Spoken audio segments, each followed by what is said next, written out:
Коми определились с тарифами на тепловую энергию и теплоносители для населения, предоставляемые ПАО «Ты плюс» в Сыктывкаре, Сыктывдинском районе, Инте, Сосногорске и Ухте.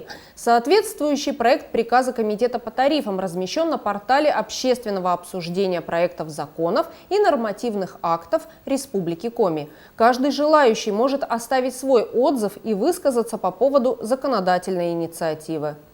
Правительство Российской Федерации перенесло индексацию тарифов на газ, передачу электроэнергии, водо- и теплоснабжение с 1 июля 2023 года на 1 декабря 2022 года. По информации Минэкономразвития России, за счет данного решения более 1,5 лет индексация тарифов проводиться не будет. Следующая индексация коммунальных тарифов произойдет только 1 июля 2024 года. С 30 ноября 2022 года одноставочный тариф для населения Инты на тепловую энергию вырастет ориентировочно на 310 рублей за гигакалорию. Одноставочный тариф для населения на теплоноситель также вырастет. В Инте предполагается повышение с 58 рублей 31 копейки до 63 рублей 56 копеек за кубометр. Размеры тарифов, указанные в проекте приказа, являются предварительными и могут быть скорректированы на заседании правления Комитета по тарифам.